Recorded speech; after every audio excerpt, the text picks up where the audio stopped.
Écoutez, la liberté n'est pas oisiveté, c'est un usage libre du temps, c'est le choix du travail et de l'exercice. Être libre, en un mot, n'est pas ne rien faire, c'est être seul arbitre de ce qu'on fait ou de ce qu'on ne fait point. Nous sommes les derniers hommes libres. Je suis bien content d'être venu.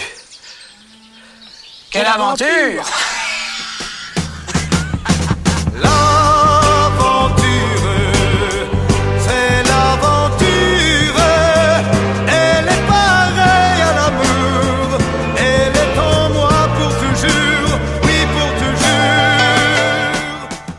Il y a les aventuriers des mers, les cambrioleurs de grand luxe à cigares, les généraux hallucinés au fin fond des jungles, et il y a les gargantuas de la route, les gloutons du bitume et des chemins de boue.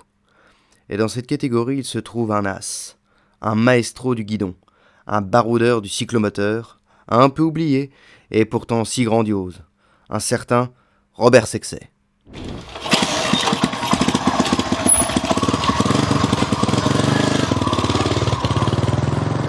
Les accros du centimètre cube seront familiers avec le bonhomme.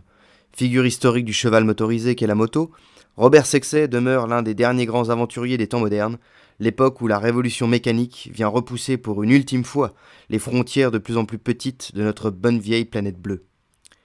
Très tôt, le jeune Robert se passionne pour le ronron mécanique de ce qu'on appela très vite le vélocipède, puis la motocyclette. Le Vendéen Robert Sexay voit le jour en novembre 1890, soit 5 ans après l'invention de Gottlieb Daimler, communément considéré comme la première moto.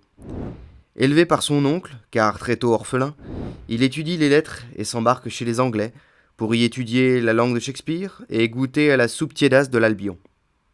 Il y devient correspondant de guerre pour le Daily Citizen, lui permettant de couvrir la guerre des Balkans, sorte de riflette d'échauffement avant la grande messe de 14. C'est aussi à ce moment qu'il décide d'enfourcher le destrier de métal en passant son permis. Nous sommes en 1912. La plume et le guidon, tels seront les grands amours de notre aventurier Robert Sexay.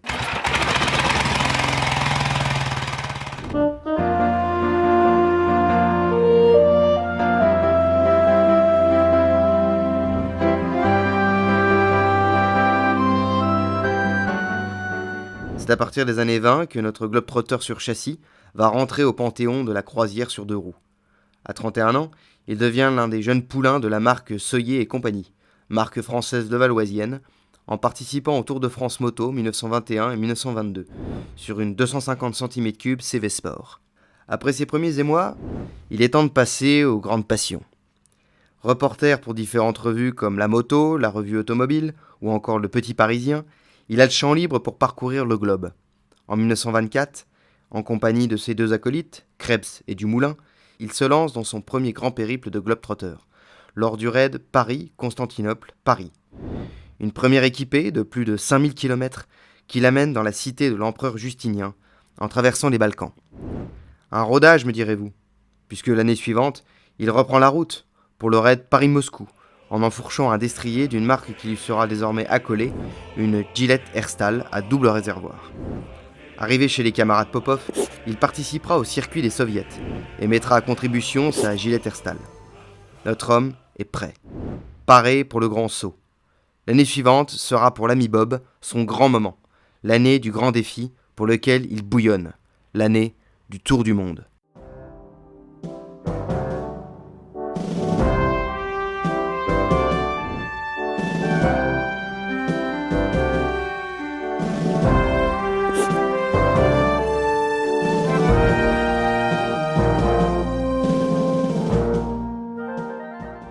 Dès 1884, le reporter anglais Thomas Stevens réalise l'exploit en parcourant plus de 20 000 km à vélo, périple qui lui prendra 2 ans. Pour Robert Sexay, il est temps de repousser les limites en enfourchant son destrier d'acier. Avec son compagnon Henri Andrieux, il se lance dans l'aventure de la route jusqu'au bout du monde. Il quitte Paris le 14 juin 1926. Il leur faudra plus de 5 mois pour traverser plus de 35 000 km, dont 22 000 à moto.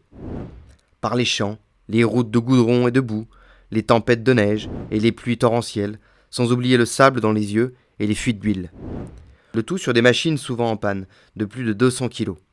À travers l'Europe, l'URSS, le Japon, les États-Unis, croisant des peuplades aujourd'hui disparues et en empruntant des sentiers encore inexplorés à l'époque. Les compères croiseront un Japonais, impressionné par ses destriers à moteur, un certain Michio Suzuki.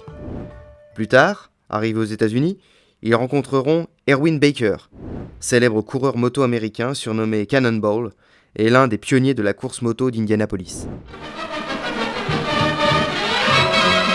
32 Devil drivers get the flag as they blast across the line to start the 28th annual Indianapolis Speed Derby. 500 blue blazing miles lie ahead with thousands of dollars up for lap prizes. So they clap their feet down on the throttles and pour it on right from the start. Sous le soleil écrasant, Robert et Henry emprunteront la célèbre route 66, alors en construction, et s'émerveilleront devant les gargantuesques buildings de New York qui émergent alors du sol. Ils achèveront leur périple le 3 décembre 1936, soit 212 jours d'aventure rocambolesque. Au même titre qu'un Lindbergh, traversant pour la première fois l'Atlantique en avion, les compères sont accueillis à Bruxelles par une foule immense. Après un peu de repos, l'ami Robert Sexay reprend la route en 1929. Avec sa Gillette Herstal bien sûr, il reparcourt l'Europe, seul cette fois, et en zigzag, jusqu'en Russie.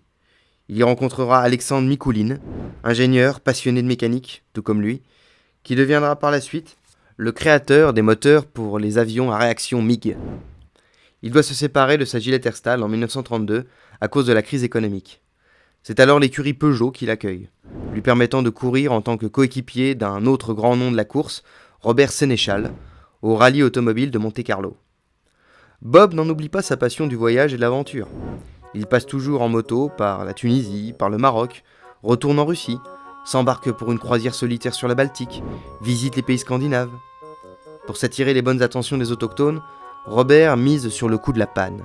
L'occasion pour les habitants du cru de s'approcher de ce canasson à 2 roues dont beaucoup n'ont encore jamais entendu parler.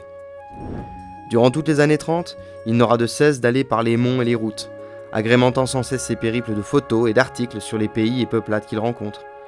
Son arrivée chez Peugeot sera aussi l'occasion pour lui de parler mécanique et de prendre fait et cause pour la mécanisation de l'armée qu'il considère comme indispensable compte tenu de la montée des tensions à l'époque. Après son raid de la Seine à l'Euphrate en 1938, puis un dernier tour de piste dans toute l'Europe jusqu'au Liban en 1939, la guerre finit par le rattraper et l'empêche de terminer cet ultime parcours. Après la guerre, justement, le monde de la moto a bien changé. Alors que les constructeurs pullulaient dans la première partie du XXe siècle, nombreux ont désormais disparu. À cela s'ajoute l'arrivée d'un monstre américain qui écrase tout sur son passage, la marque Jeep. En plus de cela, notre homme n'est pas vraiment en odeur de sainteté après la Libération. Sa participation à l'hebdomadaire La Gerbe du collaborationniste carabiné Alphonse de Chateaubriand ne tend pas vraiment une légion d'honneur faisant reluire le veston. Si tu vois ce que je veux dire. Robert Sexay n'en perd pas pour autant son goût pour la moto, en se rendant à toutes les manifestations qu'il peut, alors que l'âge avance. À 82 ans, il ira même au rallye des éléphants, en Allemagne, les pilotes d'alors venant honorer le vieux routard. Le guidon toujours en main, même fébrile, il parcourt les routes du Poitou, sur son vieux destrier, pour finalement poser le casque à 96 ans, en 1986. Et alors que nous arrivons nous aussi à la fin de cette chronique, une chose vous aura peut-être fait tiquer, chers auditeurs. Durant les années 20, alors au sommet de ses aventures, notre bon vieux Robert fait parvenir moult articles et photographies à la presse française, mais aussi belge, comme par exemple le quotidien Le XXe siècle. De plus, notre aventurier est alors très souvent accompagné par son mécanicien en titre, un certain René Milou. Je crois que vous avez compris où je voulais en venir. Même si Georges Rémy est resté très flou sur ses influences pour le personnage de reporter à la houppette, les nombreuses similitudes sont troublantes, vous me l'accorderez.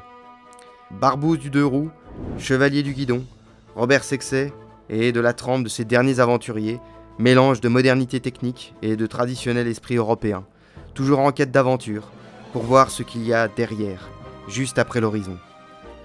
Si on y ajoute à ça la principale inspiration pour le personnage de Tintin, avouez que ça ne gâte rien. Alors, ciao l'aventurier. L'aventure, c'est l'aventure.